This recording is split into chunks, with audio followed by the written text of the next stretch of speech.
Muy buenos días a todas las personas que nos acompañan hoy. Estamos muy contentos de estar hoy día en esta reunión tan importante para nosotros, ya que, como ustedes saben, Pacto Global ha lanzado su programa Forward Faster, avanzar más rápido.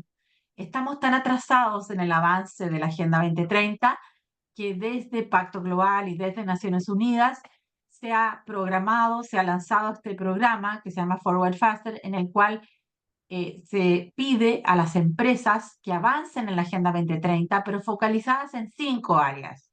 Y una de estas áreas es precisamente la equidad de género. Por lo tanto, en esta ocasión abordaremos sobre uno de los targets, uno de los compromisos que pone justamente sobre la mesa esta área de equidad de género para las empresas, para que se comprometan a avanzar con metas específicas y tiempos específicos en los cuales lograr esos avances.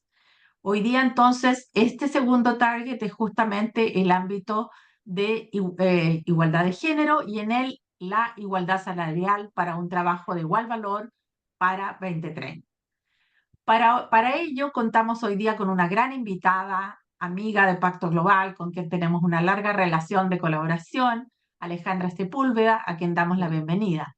Alejandra es presidenta ejecutiva de Comunidad Mujer, ella es periodista de la Universidad Diego Portales, es diplomada en Marketing Integral en la Universidad Adolfo Ibáñez, magíster en Relaciones Internacionales de la Fundación Ortega y Gasset de Madrid y del Instituto Universitario de Investigación Ortega Marañón. Se ha especializado en género, políticas públicas y participación económica y política de las mujeres.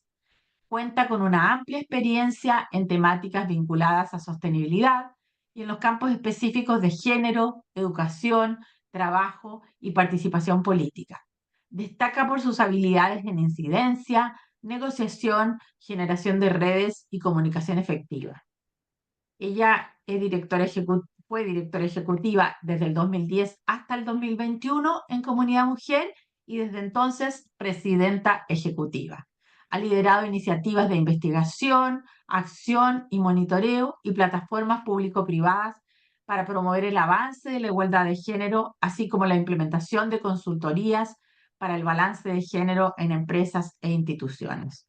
Es columnista en el diario La Tercera, participa de manera permanente en mesas técnicas, consejos consultivos, comisiones asesoras e instancias de consulta a la sociedad civil. Integra el APEC, Embracing Careers Expert Advisory Group, el Consejo Consultivo del Ministerio de la Mujer y Equidad de Género, el Consejo Consultivo del Ministerio del Trabajo y Previsión Social, el Comité Espejo del Punto Nacional de Contacto de Chile ante la OCDE, el Consejo Consultivo del Informe de Desarrollo Humano del PNUD 2024 y el Consejo de Políticas Públicas UDP. Actualmente integra el Comité de Personas del Diario Financiero y fue reconocida como influencer en el año 2020. Así que Alejandra, bienvenida. Y hoy día entonces Alejandra nos va a presentar justamente este tema que a ella la apasiona y al cual ha dedicado tantos años y que justamente hoy día le hemos pedido que se enfoque especialmente en la igualdad salarial para un trabajo de igual valor para 2030, dado que es un compromiso fundamental de nuestro programa Forward Faster. Alejandra, muchas gracias por acompañarnos. Bienvenida hoy a esta reunión de Pacto Global con nuestras empresas socias.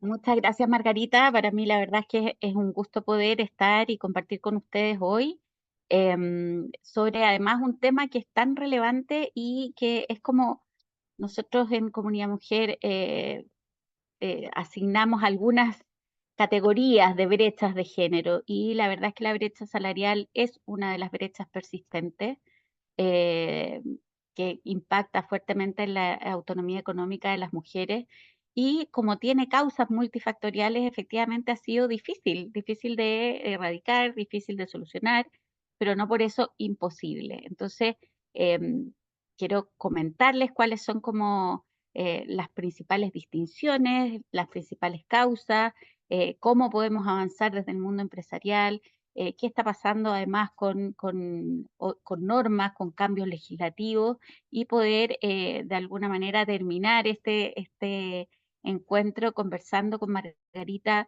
de cuáles serían como los principales drivers para poder, en el fondo, ir avanzando en esto. Yo preparé una presentación que voy a compartir con ustedes. Em, ¿La ven? Ah, no, espera. Sí, ya está, ¿no? Ahí, Paso ahí. Perfecto, ahí. Alejandra. Ya, muchas gracias, Margarita. Bueno, em, tal como decía Margarita, hay un renovado compromiso con la Agenda 2030 y los Objetivos de Desarrollo Sostenible, aun cuando la brecha salarial es algo que se viene abordando en el mundo hace muchos años. De hecho, el convenio 100 de la OIT data del año 1951. Pero efectivamente ha sido difícil acortar esa brecha, que es una brecha que comparten todos los países, solamente que algunos en el fondo tienen una diferencia en este sentido que es menor y debido a distintos factores. Pero vamos a analizar qué ocurre en Chile. Y aquí les traje un estudio que me parece muy relevante, que se hizo en el año 2015, para poder analizar cuáles eran las variables que incidían en la brecha salarial, en la explicada, eh, que se vincula con la dotación de capital humano, en la no explicada y, por supuesto, en la interacción entre ambas. Y estos investigadores, Brega, Durán y Sáenz, concluyeron que incluso teniendo en cuenta todos los efectos que en el salario puede tener el sector económico en que la persona trabaja, su oficio, su categoría ocupacional, la región, el tamaño de la empresa, etcétera, todo aquello que es observable y puede catalogarse de objetivo, las mujeres reciben un salario 17,2% menor que el de los hombres, ¿ya? Y esta parte de la brecha salarial se explicaría por discriminación. Eh, la Comisión Europea, en su larga trayectoria en el avance de los indicadores de género, también considera que si bien la mayor parte de la brecha salarial de género en la Unión Europea puede deberse a variables observables, también sigue sin explicarse por sus vínculos o características respecto a un trabajador según su lugar de trabajo, según la educación, según la ocupación, según el tiempo de trabajo, la actividad económica para la que esa persona trabaja. Es decir, sigue habiendo una parte que es no explicada, que no se puede en el fondo eh, transformar en un indicador objetivo a través de estas variables. Entonces, cuando nos preguntamos qué es lo que pasa aquí, por qué pasa esto, obviamente hay muchos factores y son factores que deben además analizarse a lo largo como del ciclo de vida de las personas. No es solamente lo que ocurre cuando tú estás trabajando en el mundo laboral, sino que también parte desde la socialización temprana, que explica una variable que es más estructural y que tiene que ver con los roles tradicionales de género y que incide en las decisiones vocacionales de las mujeres, ¿ya? Los roles tradicionales de género de alguna manera conducen a las mujeres a trayectorias laborales que están más vinculadas a trabajos y sectores productivos que que tienen un rol en las áreas de servicio, que son una prolongación de las labores o su rol en el cuidado, como podrían ser las áreas de la salud, y donde básicamente ellas están sobre representadas. ¿Qué es lo que determina eso? Un fenómeno que se llama segmentación horizontal, ¿ya?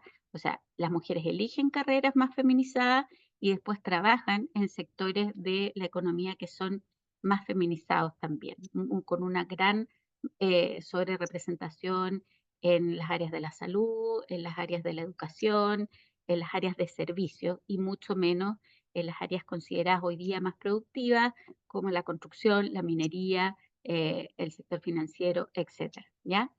Entonces, además de ese fenómeno de la segmentación horizontal, tenemos una segmentación vertical. ¿Y eso qué quiere decir? Que también las mujeres en su trayectoria laboral tienen más dificultades para ascender en la pirámide organizacional. Esto quiere decir llegar a puestos de mayor liderazgo, toma de decisión y mayores responsabilidades. En el último tiempo se ha hablado mucho de el techo de cristal, de la dificultad que tienen las mujeres para llegar a las gerencias de primera línea, a las gerencias generales, inclusive a los directorios. Pero como aquí en esta temática tenemos varias metáforas, podríamos al menos elegir dos. Los pisos de cemento que les permiten despegar, no les permiten despegar, perdón, y el techo de cristal, que tampoco les impide llegar más arriba, ¿no? Entonces, eso obviamente también incide en sus menores ingresos. Después también en términos como más culturales, las mujeres siguen estando o siguen siendo percibidas como que su trabajo es secundario, como perceptoras secundarias de ingresos, ¿ya? Lo que en definitiva hace que se piense, por ejemplo, que las mujeres no van a necesitar ganar tanto porque obviamente tienen una pareja o su ingreso es secundario porque además están dedicadas a las labores no remuneradas, entonces, en definitiva, como si esto fuera menos importante, ¿ya? Lo que obviamente no se condice con la realidad cuando hoy día tenemos a más de, o ya a un 45% de mujeres que son jefas de hogar en Chile, ¿no? Después, también está el hecho de que las mujeres tienen poca capacidad negociadora, que además participan menos en sindicatos. Entonces, eso también incide en su desarrollo de carrera y también en la negociación, por supuesto, de sus salarios. Y lo más importante de todo, a mi entender, es que hoy día tenemos en Chile un código laboral que también carga sobre las mujeres la maternidad como una responsabilidad exclusiva, lo que opera en el mundo del trabajo como un impuesto a su contratación y es causal de brecha salarial. El que no exista en ese sentido una corresponsabilidad donde sean los hombres y las mujeres los que se consideren con el paradigma de trabajadores y trabajadoras con responsabilidades familiares, hace que efectivamente se concentren las mujeres esta diferencia que es totalmente injusta, ¿no?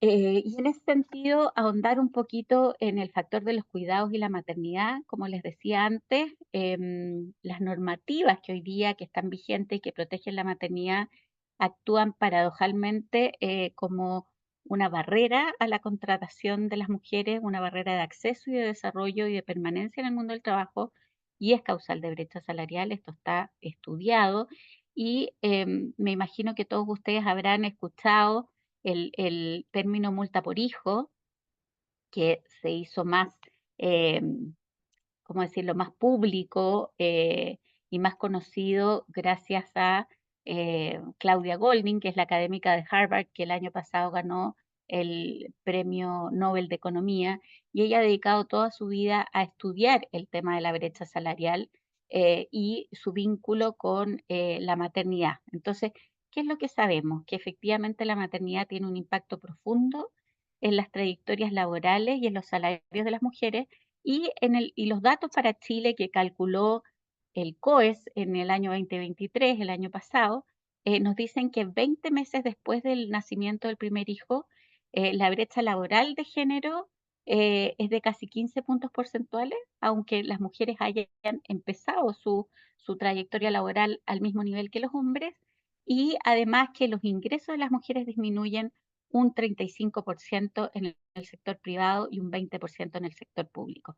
Es decir, el nacimiento del primer hijo realmente marca un antes y un después en las trayectorias laborales diferenciadas de hombres y mujeres, más allá de todo lo que conversamos anteriormente. Y la falta de corresponsabilidad en las labores de cuidado efectivamente limita este acceso y permanencia. Ustedes conocerán la encuesta nacional de uso del tiempo. Hoy día tenemos una medición que es del 2015, pero prontamente podremos conocer los datos recogidos en el año 2023.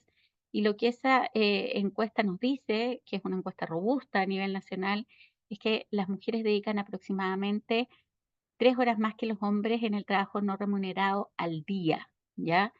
Y esto significa básicamente que ellas enfrentan fenómenos como la pobreza del tiempo, un no reconocimiento y visibilización de este trabajo no remunerado, lo que limita sus posibilidades, por ejemplo, de aumentar su capital humano, de capacitarse, de acceder al mundo del trabajo formal. Hay más de 1.300.000 mujeres que además señala periódicamente en todas las encuestas que se realizan que no puede buscar trabajo por razones familiares permanentes. O sea, aquí hay un foco enormemente importante que tenemos que poder comprender para ayudar a subsanar, entre otras cosas, porque esta labor de cuidado, la labor de reproducción nos compete a todos y a todas y a la sociedad en su conjunto, ¿no? Entonces, realmente es muy injusto que las mujeres subsidien con su trabajo no remunerado y con ese sacrificio respecto a sus oportunidades económicas y laborales a toda la sociedad.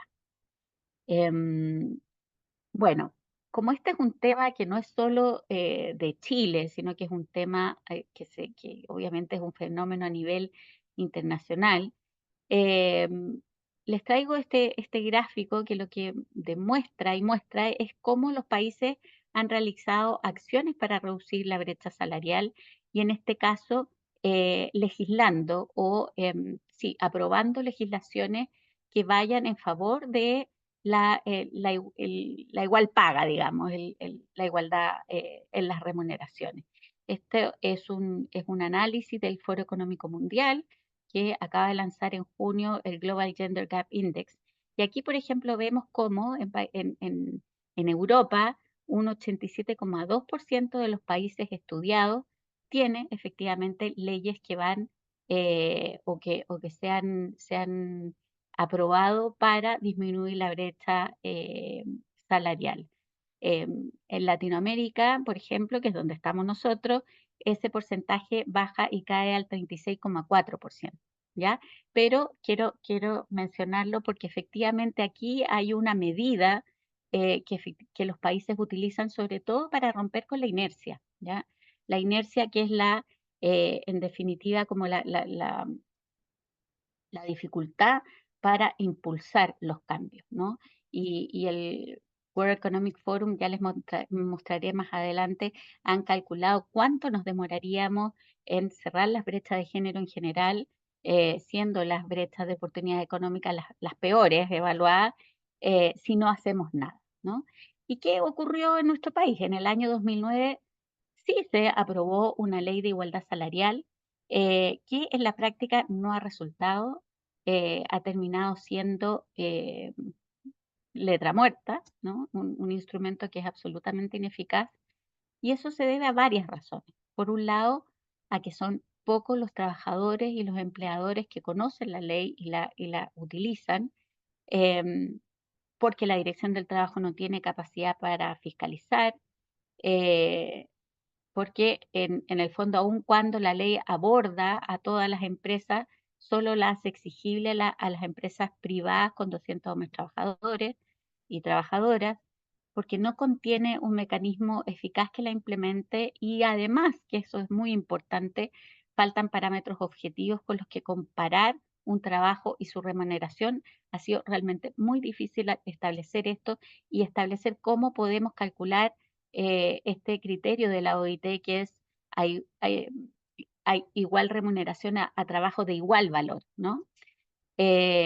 También porque establece como requisito obligatorio que el reclamo de la brecha de un empleado o una empleada que se siente en el fondo discriminada, el requisito de la denuncia es primero ante el empleador em, y eso hace que efectivamente los organismos que podrían en el fondo fiscalizar o intervenir en este problema puedan tomar razón muy tardíamente y ya en el fondo eso hace totalmente ineficaz la denuncia porque muchas veces la persona termina yéndose de la empresa antes de lograr una resolución a su favor y porque además el incumplimiento de esta ley solo se castiga con una multa, ¿no? Con una multa en UTM y no, por ejemplo, con la solución que tendría que ser en este caso igualar el salario considerando las variables que estamos hablando. Bueno, ¿cómo se mide la brecha salarial en nuestro país? La verdad es que las cifras oficiales son las que uno de alguna manera tiene que considerar, son aquellas de la encuesta suplementaria de ingresos, que tiene una última versión en el año 2022. Probablemente en este año podamos conocer una nueva versión.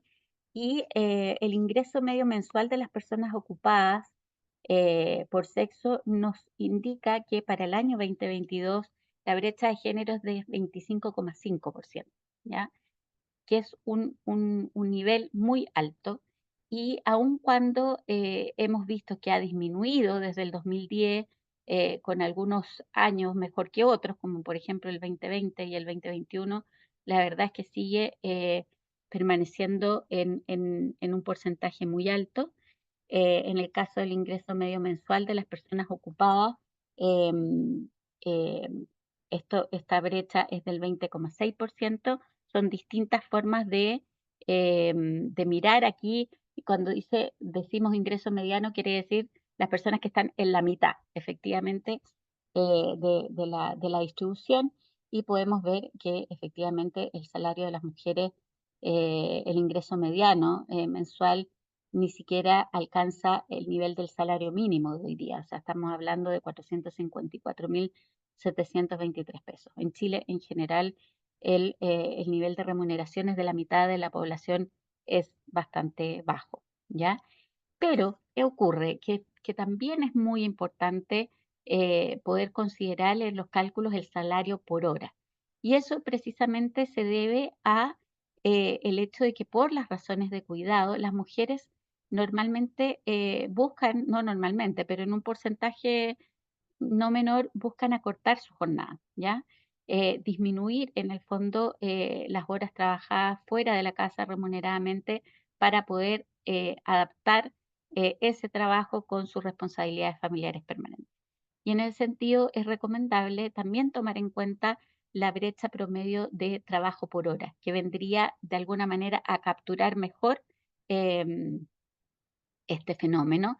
Y aquí lo que importa también es poder entender otra anomalía que se da en el mercado laboral en nuestro país, y es que las mujeres con mayor educación, ahí hay un mote, perdón, las mujeres con mayor educación enfrentan una brecha de salario por hora también mayor, de 23,5%, ¿ya? Que es algo realmente eh, bueno, bastante eh, cuestionable y que tiene que ver con todos estos factores que he mencionado anteriormente respecto a su desarrollo de carrera, a su dificultad para acceder a cargos de mayor responsabilidad y también a los puestos de mayor responsabilidad que ellas ocupan y que también tienen que ver en las empresas con áreas de soporte, con áreas que no son conducentes necesariamente a una gerencia general, como puede ser el marketing, los recursos humanos, etcétera. Bueno, el benchmark de las brechas de género en el mundo eh, es algo que uno puede ir buscando en varias fuentes, pero en general la que más utilizamos es la del Foro Económico Mundial, que todos los años, ya hace más de una década, eh, lo que hace es comparar y medir la posición relativa de los países en función de cómo van avanzando en el cierre de brechas en 4 subíndices. Uno es la educación, otro es la salud, la participación política y la participación y oportunidades económicas, ¿no? Y lo que vemos es que Chile, en términos generales, ha mejorado su posición, ¿ya? Desde el año 2023 subió varios puestos, porque aquí en el fondo mientras más arriba del ranking estás, en el fondo más, más solucionado tienes tus brechas de género en estos distintos subíndices, pero la verdad es que esa mejoría que anota Chile se debe más a, a la participación política, al hecho de tener gabinetes paritarios, al hecho de haber tenido 2 veces una presidenta mujer, etcétera, de tener un nivel de acceso a la salud y a la educación eh, en variables de primera generación que son los deseables, dado que este índice no mide realmente indicadores de calidad. Y donde estamos peor es en la participación y oportunidades económicas. En este subíndice, el lugar de Chile es 92 de 146 países que se comparan y la brecha salarial nos asigna el lugar 79 de esos 149 países. O sea, aquí tenemos realmente un desafío enorme. ¿Y cómo avanzamos en este desafío? Sabiendo que este es un fenómeno con múltiples causas, también requerimos una colaboración. Requerimos una colaboración entre el Estado, los organismos internacionales que nos pueden apoyar en este camino, como es la OIT, como es Pacto Global, por ejemplo, de Naciones Unidas, pero también hay un rol importante de las organizaciones, de los gremios empresariales, de los sindicatos, de las personas y del sistema educativo, dado, como les decía antes, que esto tiene una explicación que es mucho más amplia y donde efectivamente existe una cadena de valor entre el sistema educativo y el mercado laboral que tenemos hoy día. Bueno, como les decía, las organizaciones pueden aportar de manera sustancial, como incorporando mejores prácticas y difundiéndolas, y también impulsando un diálogo social para abordar estos desafíos. Y aquí les traigo un gráfico que elaboramos en Comunidad Mujer, trabajando el año pasado con 30 empresas en el último año de la iniciativa de paridad de género, ¿ya? Que nosotros tuvimos la iniciativa de paridad de género hasta fines del año 2020, durante 4 años incubándola en Comunidad Mujer, y después esto pasó al Ministerio de la Mujer y la Equidad de Género, y el año pasado el Banco Interamericano de Desarrollo nos pidió que pudiéramos tomar a las empresas que no habían terminado su ciclo con la IPG para, en el fondo, hacer un cierre de la iniciativa más, bueno, obviamente más completo. ¿Y qué es lo que vimos aquí? ¿Cuáles eran las políticas autorreportadas para poder liderar sistemas de compensaciones con enfoque de género?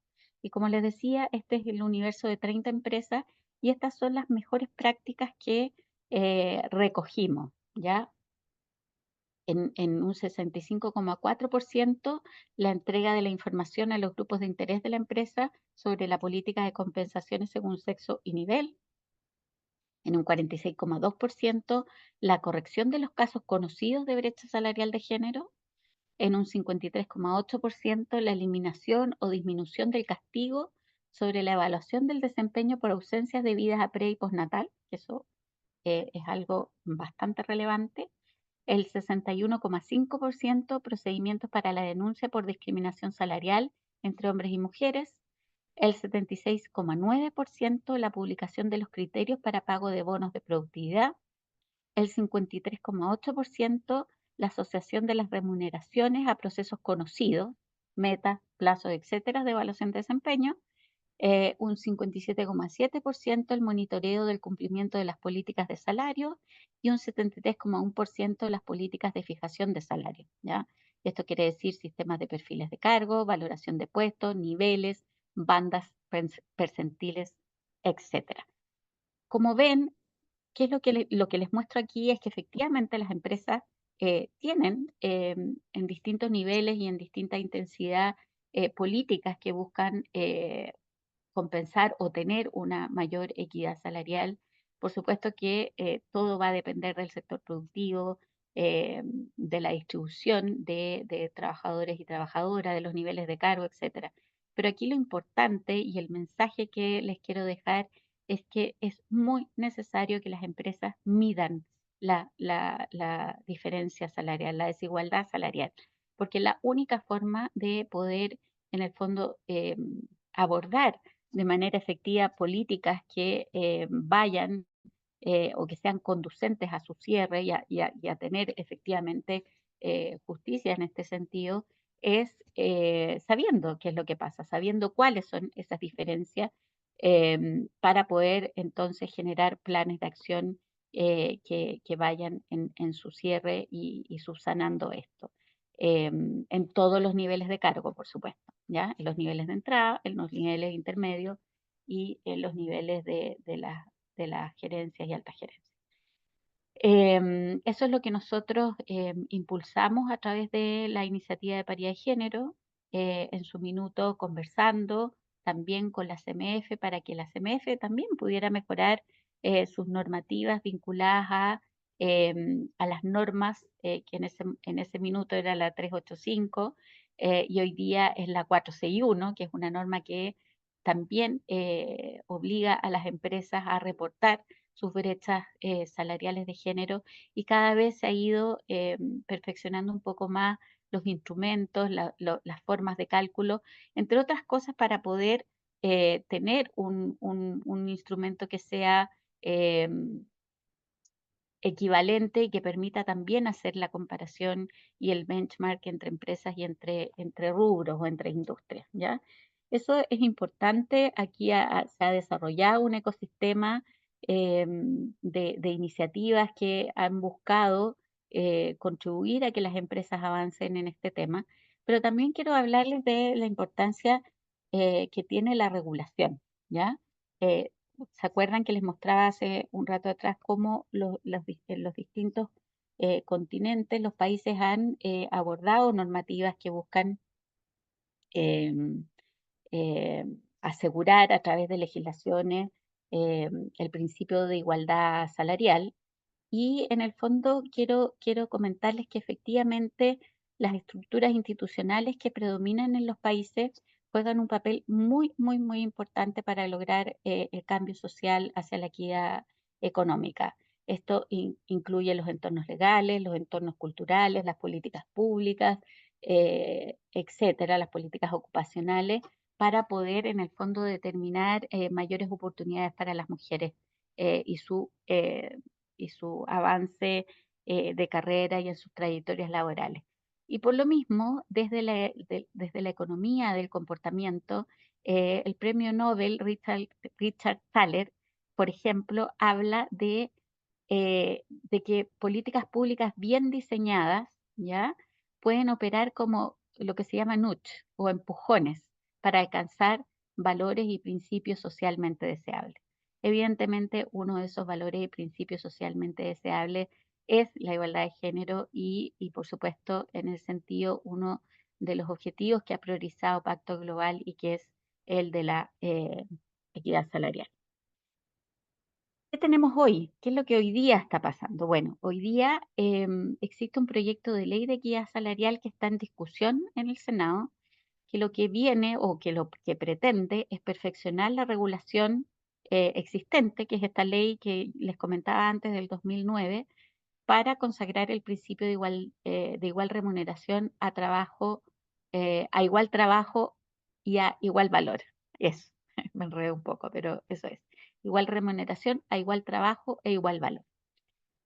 Ello haciendo lo que se propone es que esto se haga a través de perfiles laborales similares, que se pueda denunciar el incumplimiento del principio con una sanción que es el pago retroactivo de la diferencia salarial con tope de 2 años, que las empresas deban hacer un plan de igualdad de remuneraciones, que deban establecer un comité de igualdad de remuneraciones que pueda elaborar estos perfiles de cargo, comparar las funciones y elaborar un plan, un sistema de cumplimiento que involucre el informe ejecutivo sobre las brechas de remuneraciones al Consejo Superior Laboral y que además este Consejo Superior Laboral pueda evaluar con un informe de impacto la aplicación de esta ley con estas mejoras al cabo de 4 años.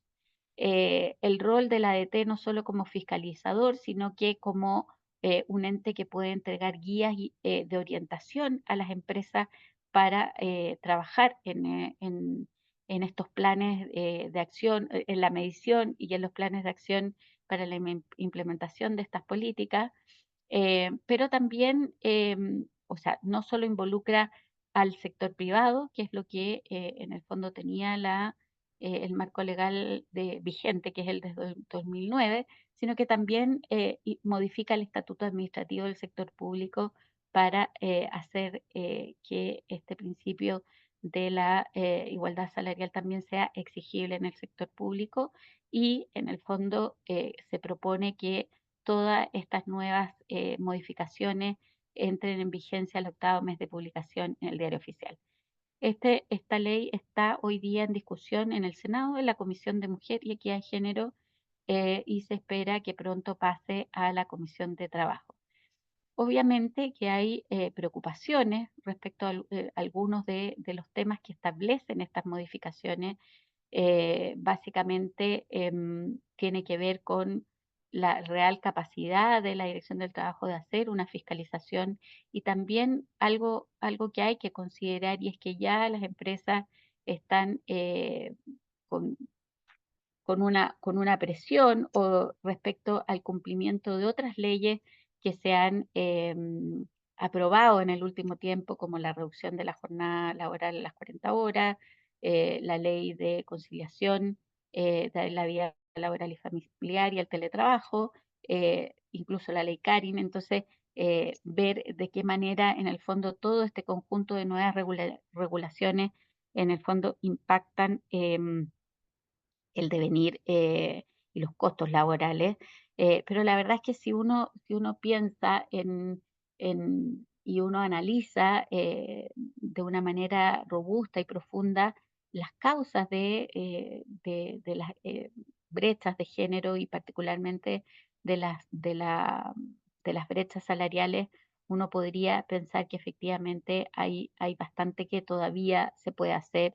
eh, en, desde los distintos actores, ¿no? Entonces, esta es una ley que tiene que seguir su trámite, que tiene que perfeccionarse en algunos puntos, eh, pero como les decía al principio de mi presentación, si tenemos una ley del 2009 que no funciona, efectivamente cobra sentido el que podamos en el fondo perfeccionar una normativa para que pueda cumplir en su implementación con el principio y el derecho que quiere resguardar.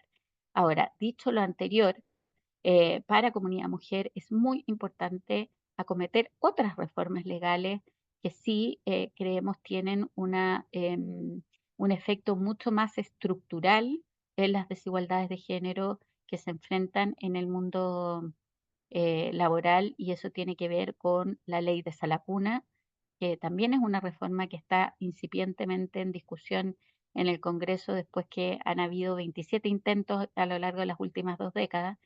Y dado que la sala cuna es una normativa que encarece la contratación de mujeres, que actúa como un impuesto eh, por lo tanto, a su contratación y que es causal de brecha salarial, y eso ha sido ampliamente estudiado. Entonces, creemos que hay que darle prioridad a ese cambio normativo y quiero aprovechar de invitarlos a un seminario que vamos a realizar el 29 de agosto, el próximo jueves, en la UIT, para abordar esta temática de reforma a la ley de sala cuna.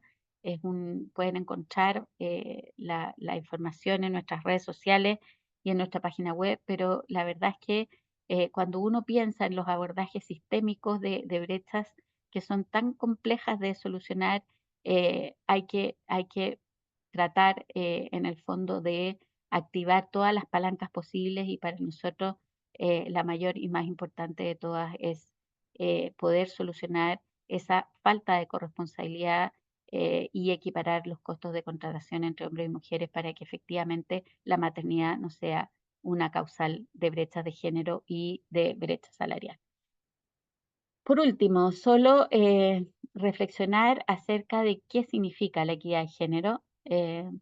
Aquí estamos hablando de equiparar la cancha para que hombres y mujeres puedan realizarse en sus propósitos de vida según sus diferencias, pero con igualdad en oportunidades y en derechos.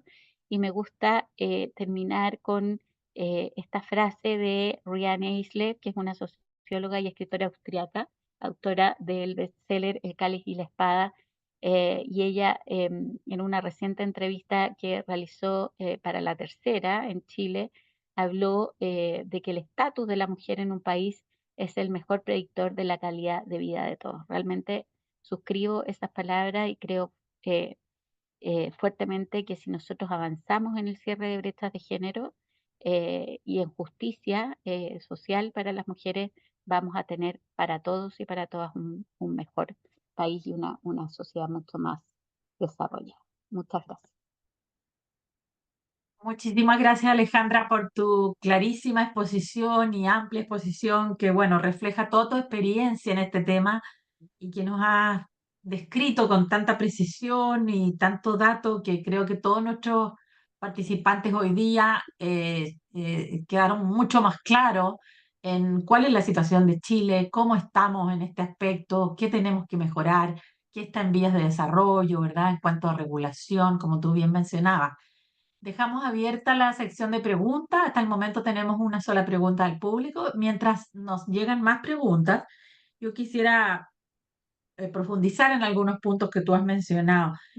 Tú mencionabas que, bueno, la brecha salarial de género, nos dabas todo un detalle, ¿verdad? De acuerdo al tipo de ocupación y en distintos años también, pero en promedio nos hablabas de un 17% de salario menor que el de los hombres para igual trabajo y mencionabas también múltiples causas.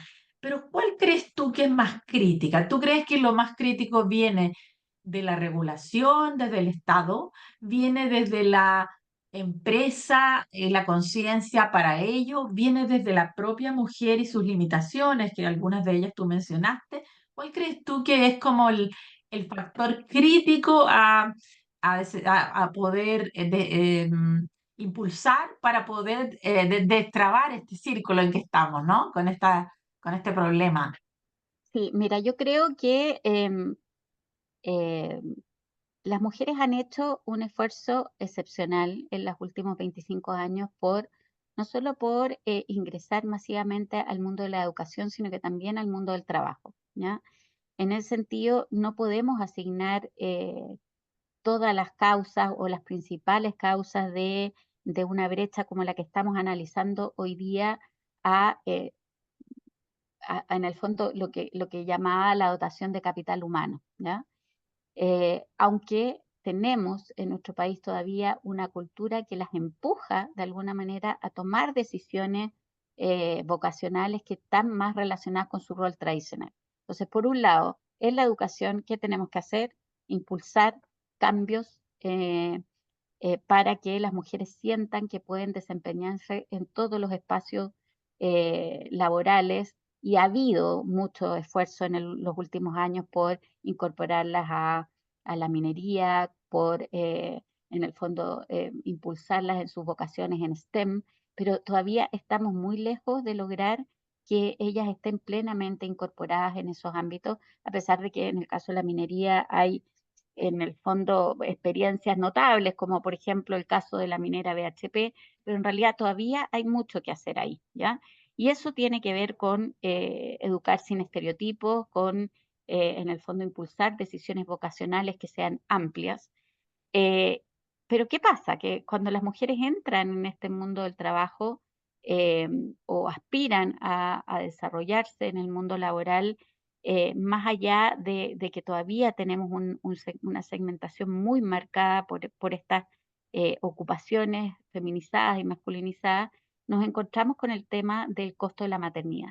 Y yo diría que ese es el gran nudo hoy, porque obviamente es un dado. Necesitamos una sociedad en la que las parejas quieran tener hijos. Hoy día estamos además, ustedes saben, con una baja de natalidad y con una pirámide invertida muy, muy nociva en el fondo, en el sentido de que estamos en una tendencia de envejecimiento de la población súper grande. Pero si nosotros no apoyamos esa maternidad o esa parentalidad, si estamos permanentemente impulsando o no cambiando las reglas del juego que hoy día existen y que hacen que la maternidad sea efectivamente causal de brecha salarial, de no contratación, una barrera para la autonomía económica de las mujeres, la verdad es que no vamos a poder destrabar todos esos nudos que necesitamos para avanzar. Y uno de ellos es la brecha salarial. ¿Y por qué?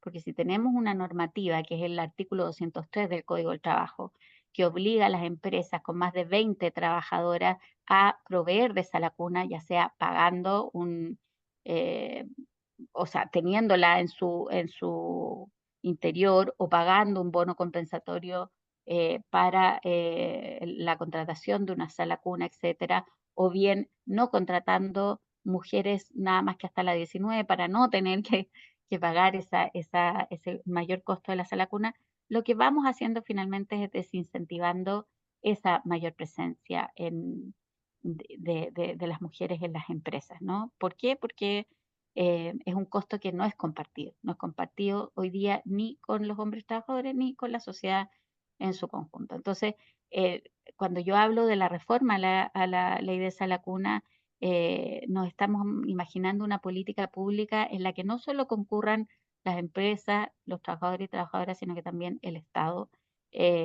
como un actor también relevante en este financiamiento. Así que te diría, me alargué en la respuesta, pero te diría que es súper importante poder desatar esos nudos que se vinculan con el costo de la maternidad en el mundo del trabajo. Sin duda, ¿verdad? Yo creo que como tú bien mencionas, el tema de la maternidad también ha sido un prejuicio para el empleador, en el sentido de Sí, pensar que al emplear a una mujer probablemente va a tener problemas con el cuidado de los hijos, etcétera. Pero curiosamente tú mencionaste también de que en los niveles más altos de educación y en cargos más altos, la brecha es mayor. Y si vemos ahí el aspecto del cuidado, justamente son aquellas mujeres las que pueden tener más recursos y más redes para poder resolver ese problema de los cuidados de otra forma. ¿Y por qué crees tú que se mantiene ese problema y se da ese problema en un segmento alto de la educación de las mujeres o en cargos más altos? Aun cuando ese otro problema, la maternidad, que sería para tu juicio el nudo gordiano, el principal sí. problema, estaría más resuelto, ¿verdad? Sí, yo creo que en el caso de las mujeres están más educadas y que podrían aspirar a cargos de mayor toma de decisión, lo que ocurre ahí es que es la dificultad de llegar a esos cargos de toma de decisión que son, por supuesto, mejor pagados, y eso se debe a los estereotipos y sesgos que todavía se vinculan con el liderazgo de las mujeres.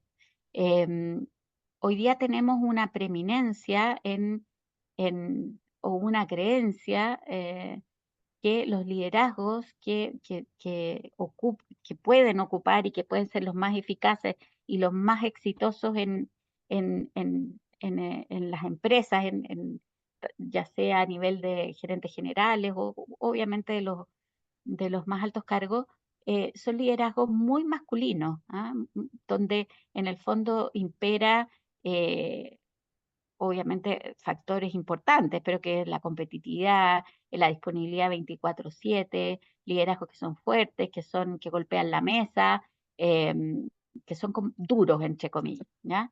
Y en ese sentido las mujeres, aun cuando todos sabemos que somos y podemos ser muy buenas líderes y además tenemos un liderazgo complementario, las mujeres estamos como en otra, en, estamos como en el medio de esos estilos. ¿Qué quiere decir?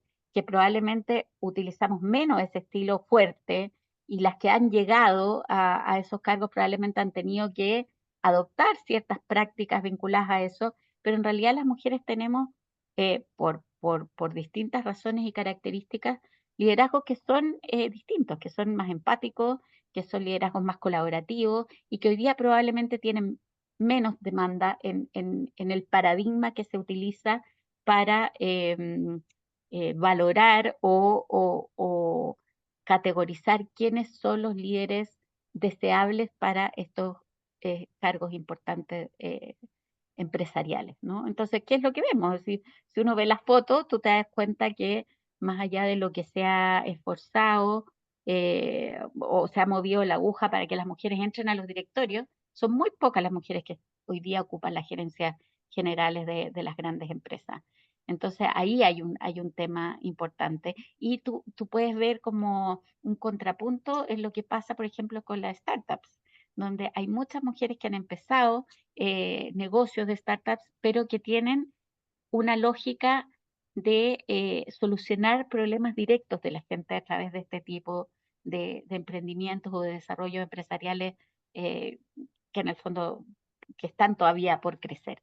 Entonces hay no es un problema de las mujeres, quiero dejarlo claro aquí, las mujeres están súper preparadas para llegar a estos puestos y ejercerlos muy bien, pero el paradigma en el que todavía estamos situados para valorar qué liderazgos son deseables para estos altos cargos, es un paradigma que digamos que está, eh, que no sé si quiero usar la palabra obsoleto, pero sí que hay que mejorarlo de todas maneras. Y esa es una razón muy clara de por qué las mujeres más educadas todavía no llegan. Y por lo Claro, tanto enfrentan estos altos porcentajes de brecha. así es. Alejandra, tú mencionaste varios aspectos en los cuales las empresas pueden hacer el cambio, pueden ser agentes de cambio en este tema. Ujú, Para ujú, nosotros es muy importante porque nos acompañan hoy día nuestras empresas socias y estamos justamente dando este contexto, esta temática para que las empresas se motiven, se comprometan a trabajar estos temas y a comprometerse con metas efectivas, por ejemplo, en la disminución de la brecha salarial. ¿Crees tú que las empresas están abiertas a estas propuestas que tú has hecho, a estas acciones que tú has propuesto? Y también crees que están conscientes de ese 45% de jefas de hogar que tú mencionaste, dado que siempre existe un poco el paradigma, ¿verdad? Que la mujer ya de por sí tiene un soporte generalmente en un mm, hogar constituido, que tiene un apoyo también y proveedor, digamos, asegurado, en el cual el salario de la mujer no es fundamental para el hogar. Sin embargo, tenemos datos muy significativos del país de un 45% que es bastante alto. es ¿Tú crees bastante que alto. existe esa conciencia en general? Mira, no, yo creo que en general no. Y te cuento por qué. Yo creo que aun cuando ha habido, como te decía antes, un desarrollo de un ecosistema para apoyar a las empresas en mirar sus brechas, las empresas tienen que medirse sistemáticamente, medir sus brechas de género. Cuando tú mides esas brechas de género a través de distintos instrumentos, y en ese sentido hoy día probablemente también está lo que ocurre con la norma chilena 3262, que también ahí hay un procedimiento para medirse. Si tú no ves esas brechas y esas cifras, no puedes estar consciente de nada. Y hay como una falsa creencia, de alguna manera, o de que uno no puede entrar como en la vida privada de las personas y casi que preguntarles si tienen personas a su cargo, personas dependientes o si son jefas de hogar, parecería como entrar en algo que es más como de su ámbito personal. Y yo creo que no, yo creo que a través de las distintos instrumentos que las empresas ya utilizan para poder medir, no sé, pues los riesgos psicosociales o estas encuestas de engagement o encuestas de bienestar, etcétera, todos los instrumentos que las empresas, con que las empresas cuentan, es necesario que midan en el fondo en qué etapa del ciclo de vida están las personas, cuáles son sus responsabilidades familiares, qué personas dependientes tienen a su cargo, si son o no son jefas de hogar, em, porque de alguna manera eso también permite tener un plan de acción mucho más eficaz. Eso por un lado, ¿ya? Y por otro lado, es necesario también estar muy consciente de los sesgos de género que pueden dificultar sistemas de evaluación y de promoción que sean equitativos, ¿ya? Entonces, esto es un esfuerzo que las empresas tienen que hacer de manera sistemática y consciente. Si lo dejan a la buena voluntad, porque obviamente aquí uno no puede pensar que la gente es mala, que no quiere hacerlo, que quiere perjudicar a las mujeres. Hay que ser sistemático y ser muy profesional en esto. Y yo lo que recomiendo es tener diagnósticos amplios de brechas de género, em, que capturen esas etapas en el ciclo de vida en el que están las personas, em, también vinculadas a los temas, por supuesto, de cuidado, para poder, en definitiva, diseñar planes de acción que traten de despejar lo más posible todo aquello que tenga que ver con desconocimiento, sesgos, factores que pueden ser considerados de discriminación o de supuestos respecto a, mm, a lo que las personas o las mujeres en este caso están dispuestas a hacer o no hacer en sus trabajos, en función como de los temas de productividad vinculados a la crianza. Y en definitiva, como eh, de alguna manera no pensar que estos temas son temas que son sacrificables, o sea, que son como los primeros que caen de la lista de las prioridades, que eso pasa mucho también, cuando las empresas están como con muchas prioridades, dicen, no, los temas de género aquí no importan, o sea, dejémoslos postergados porque estamos con estas otras cosas que son relevantes. Lograr tener una empresa que sea sostenible en el tiempo, que respete e impulse además todo lo que hoy día se denomina criterios ESG, también implica ser empresas que prioricen la igualdad de género al interior de su organización. Gracias, Alejandra. Ahora vamos a pasar algunas preguntas de los participantes que están hoy día en este webinar. Tenemos una de Mauricio Núñez que dice, ¿cuánto influye en esa brecha en el salario el hecho de que tengamos en Chile casi 5 millones de personas mayores de 18 años sin cuarto medio aprobado y además considerar que el 55% de ellos son mujeres? ¿Cómo influye eso?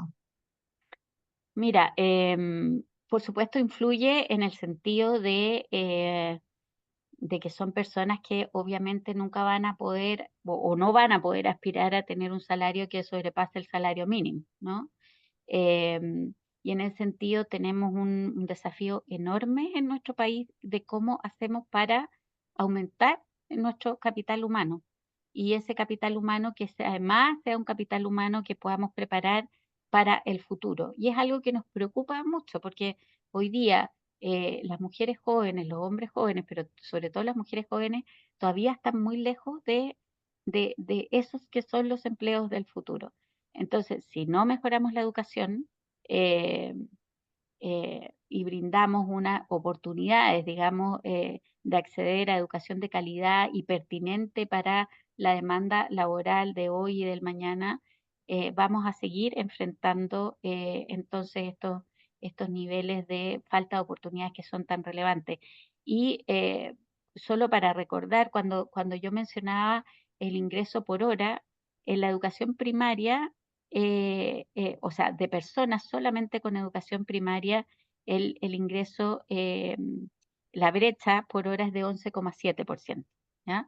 En educación técnica es 18,9%. Entonces, en general, el fenómeno de la brecha es menor mientras menor es el nivel de educación entre hombres y mujeres y se va ampliando con el tiempo. Pero lo que tú dices es muy relevante porque efectivamente creo que en Chile no estamos actuando de manera eficaz para preparar a nuestro capital humano de un futuro que ya no es futuro, que ya lo tenemos aquí presente.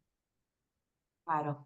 Y además, ¿no es cierto? Durante la pandemia hubo un fenómeno de desescolarización que Sí, afectó muy fuerte también todo el sistema educacional, en toda la cadena. Así que sí, también sí. fue un factor. Tenemos un sistema educacional que es como un elefante, súper difícil de mover, y creo que no estamos teniendo los debates que son los debates importantes. Por eso que yo mencionaba la importancia de la sala cuna, en el sentido que necesitamos permitir que las mujeres trabajen, pero también que los niños accedan a una educación de primera infancia de calidad, que realmente desarrolle sus competencias y que eso pueda permanecer en el tiempo, ¿no?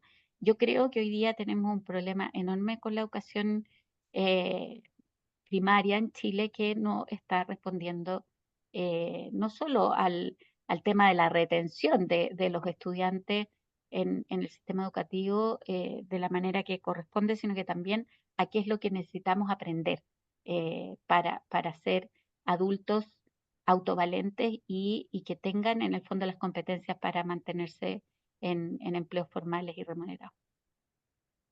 Así es. Maribel Vidal te felicita, dice excelente presentación Alejandra, muchas gracias. Gracias a ti, María, Maribel. María Fernanda Mucio dice, hola, respecto al incipiente proyecto de postnatal de un año, bueno, tenemos que, lo que tú hablabas en la maternidad, creo que sí hemos ganado mucho con el postnatal de 6 meses, porque en realidad creo que las empresas se han adaptado bastante bien a ese tema y no se ha convertido en un elemento discriminatorio para la mujer, sino que se ha aceptado muy bien ese permiso y se han adaptado muy bien las planificaciones internas para poder asumirlo, ¿verdad? Ella pregunta si hay alguna práctica organizacional que consideras que puede equilibrar el efecto negativo sobre las mujeres, dado que ya estamos bien, con 6 años las empresas se han adaptado, pero ¿qué pasa si ese va a un año? ¿Tú crees que eso va a ser un obstáculo finalmente en el Yo tema creo que de sí, yo quiero, contrataciones? en esto yo quizás Comunidad Mujer ha sido más políticamente incorrecta, pero incluso con la discusión del postnatal de 6 meses, nosotros en su minuto levantamos la bandera de los riesgos que ese postnatal de 6 meses podía tener en la participación laboral de las mujeres, ¿ya? Entonces, ¿qué es lo que logramos en esa discusión? Cuando tú mencionabas que Comunidad Mujeres es una organización que hace incidencia, bueno, yo estuve presente en esa discusión y lo que logramos en ese minuto fue que pudiera existir este postnatal flexible, ¿ya? En el fondo que las mujeres pudieran volver en media jornada y que se pudiera ceder parte de las últimas 5 semanas al padre. Finalmente, eso ustedes saben que no ha tenido mucho efecto, solo el 0,2% de los padres se toma el postnatal parental. Y si tú me preguntas a mí cuál sería la política pública correcta aquí, no sería alargar el postnatal a un año, sino que sería darle un postnatal exclusivo a los hombres, ¿ya? De más de 5 días, sino que el postnatal, ese postnatal de las últimas semanas del postnatal parental pudiera ser un derecho exclusivo para los hombres, porque si no, seguimos en lo mismo, seguimos en el fondo cargando a la mujer todo el costo de la maternidad en el mercado laboral. Y es como uno dice, oye, pero ¿cómo hablas siempre de costos si la maternidad es tan bonita? No digo eso, yo tengo 2 hijos y he sido una madre muy feliz, pero creo que tenemos que de verdad hacer carne la corresponsabilidad y para eso los padres deben tener un postnatal. Hoy día el postnatal de los hombres es de 5 días, no es con cargo al fisco, y no sabemos mucho qué es lo que pasa en las empresas, cuánto se lo toman, etcétera. Pero lo que nosotros hemos podido recoger, por ejemplo, a través del trabajo que nosotros hacemos acompañando empresas en estos temas, es que las que exhiben mejores prácticas son aquellas empresas que le dan a los padres más de esos 5 días, 8 días, eh, 15 días, hasta un mes, sin tope de remuneración. Eso es una buena práctica. El poder promover que los padres asuman esto sin que sientan que el querer tener un rol más activo en la paternidad los va a afectar a ellos también en su trabajo. Nosotros hemos estudiado que el sesgo de género que más afecta a los hombres en las organizaciones y en el mundo laboral en general tiene que ver con esos hombres que quieren ser activos en las labores de cuidados, ser corresponsables, ¿no? Y aun cuando en el discurso pueda existir em, como esa buena práctica, sí, por supuesto, nosotros apoyamos, somos una empresa que apoya la corresponsabilidad, en el fondo el desafío es cómo eso lo haces carne en la cultura organizacional, para que esos hombres realmente puedan hacerlo sin ser sancionados, sin que se diga que son macabeos, sin que haya burla, o se consideren que son poco productivos, o que efectivamente también sean hombres que eh, enfrenten mayor dificultad en su desarrollo de carrera porque están activos en estos temas también. Así que yo diría que la práctica, la mejor práctica sería promover el postnatal parental, el que ya existe, o efectivamente por ley un postnatal obligatorio de más tiempo para los padres. Creo que el postnatal de un año para las mujeres, no sé, no, tengo muchas dudas. Prefiero impulsar la sala cuna. Eso me parece que va a ser mucho más transformador. Absolutamente, absolutamente de acuerdo, Alejandra, por la lógica que has planteado hoy día y por el entender que esto es un cambio de cultura, que tenemos que ir hacia allá, más que a un tema regulatorio, ¿no es cierto? Que va a seguir siendo una regulación de imposición, pero que finalmente no nos va a cambiar en esa cultura que es la que queremos lograr de mayor corresponsabilidad y mayor equidad. Finalmente, porque sé que estás escasa de tiempo, pero te quería poner un tema que está hoy día muy candente para todo el mundo, ¿verdad? Que es el tema de las pensiones. Hoy día estamos muy pendientes de nuevas regulaciones en temas de pensiones y sabemos que las AFP entregan a las mujeres una pensión promedio 22,3% menor que la de los hombres. Y ustedes desde Comunidad Mujer presentaron ante la Subsecretaría de Previsión Social y Ministerio de Hacienda una serie de propuestas para acabar con este tipo de discriminación y favorecer el tema de las pensiones en las mujeres. ¿Nos puedes contar un poquito de este trabajo que han hecho desde Comunidad Mujer y cómo ves que podría tener alguna viabilidad futura este tema? Mira, el tema de las pensiones, de la reforma que ha sido, ha tenido un derrotero tan difícil. Nosotros, precisamente, o sea, invitarlos como en esta conversación, a tomar esta perspectiva de ciclo de vida.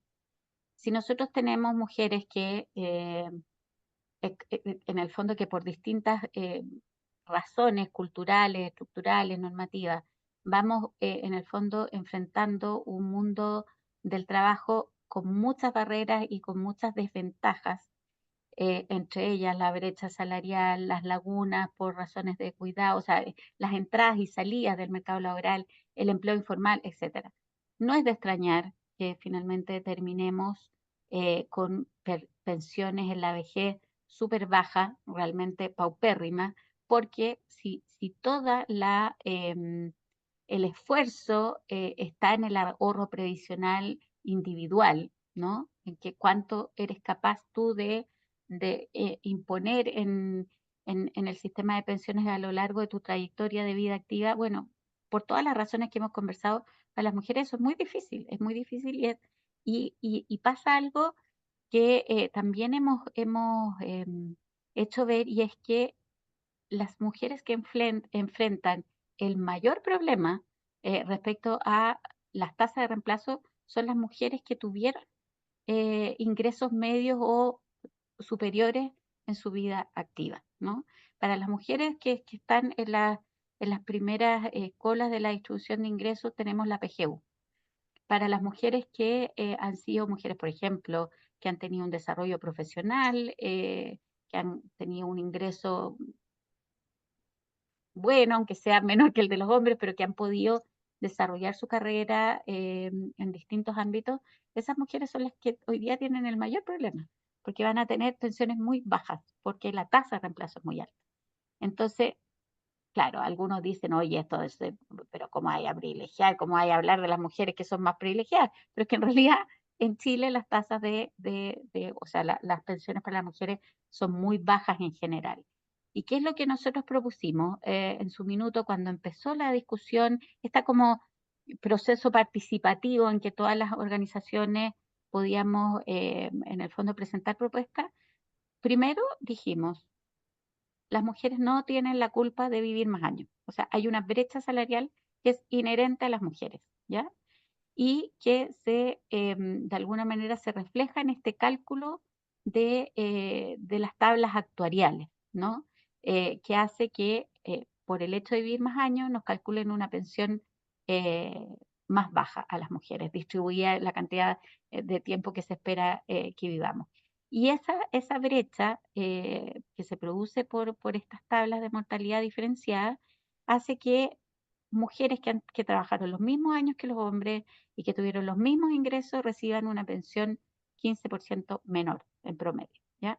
Entonces dijimos, esto hay que solucionarlo, esta diferencia por tablas actuariales es una de las brechas de género del sistema de pensiones que hay que subsanar.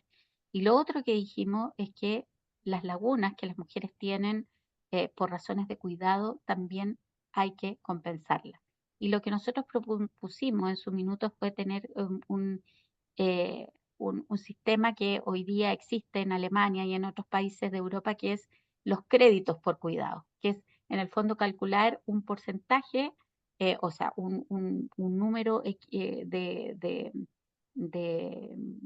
de cotizaciones o de pensiones que tengan que ver con cuánto tiempo dejaste de trabajar porque estabas cuidando, por ejemplo, a tus hijos. Entonces, creo que la reforma que se está discutiendo en el Congreso debe tener esos componentes de compensación hacia las mujeres y por eso creo que también es indispensable que no todo vaya a la cotización, eh, eh, a las cuentas individuales, sino que creo que efectivamente tiene que fortalecerse el pilar solidario y vamos a ver con cuánto eso puede, con cuánto va a quedar al final, pero sí tener esa idea de que debemos tener un componente de solidaridad, entre otras cosas, porque las mujeres hemos sido muy solidarias con la sociedad subsidiando el trabajo de cuidado para todos, toda la vida. Entonces, creo que es algo que es de justicia hacer, hay que hacerlo bien, hay que diseñarlo de una forma que sea sostenible, ¿no? No digo que no, y quizás este no es el foro para comentarlo, porque hay que ver cómo se financia todo esto, pero sí me parece que es importante que nuestro sistema tenga un componente solidario que vaya en esa línea y que no es solo la PGU. ¿Ah? Incluso habría que ver la PGU hasta qué, o sea, cuál tendría que ser la real cobertura de la PGU para que realmente beneficie a las personas que lo necesitan y no termine llegando solamente a hombres de altos ingresos. O sea, no solamente, sino que también. A eso voy. Efectivamente, es ¿Entienden, un no? tema bien complejo, como tú mencionas, pero donde ustedes han tenido mucha incidencia, así que esperamos que podamos avanzar también en esa línea. Sí, Alejandra, te queremos agradecer muy especialmente habernos acompañado esta mañana. Ha sido realmente muy didáctico, muy sólido, muy completa toda tu presentación, que nos ha dado un panorama muy extenso. Podríamos seguir conversando mucho rato más porque hay muchas cosas interesantes que nos gustaría preguntarte, pero sabemos que tienes otros compromisos y has destinado este tiempo muy valioso con nosotros. Te agradecemos mucho el haber compartido, porque para nosotros es fundamental que nuestras empresas socias se motiven en este tema, siendo un área tan importante este programa que comentaba el Forward Faster o avanzar más rápido, donde Pacto se ha propuesto motivar a las empresas para avanzar en 5 áreas prioritarias, entre ellas la equidad de género, el clima, el agua, las finanzas sostenibles, el salario digno. Y justamente les hemos dejado aquí también en el chat, nuestro equipo ha dejado información aquí para que tengan a disposición material donde encuentran algunos ejemplos de acciones prácticas relacionadas con esta temática, así como también la presentación de hoy. Eh, Alejandra, muchísimas gracias por acompañarnos. Seguimos en contacto contigo. Eres un gran apoyo para nosotros, para todos estos temas y para motivar a nuestras empresas. Así que cuenta con nuestra colaboración desde Pacto Global para impulsar todas estas medidas y sobre todo para que entre todos vayamos cambiando esta cultura de equidad, esta cultura de igualdad, de corresponsabilidad, en que podamos realmente avanzar y podamos ver resultados cada día más. Muchísimas gracias. Gracias a ustedes, gracias a ti, Margarita, por la invitación. Un saludo a todos quienes nos acompañaron hoy. Gracias. Gracias. Hasta luego.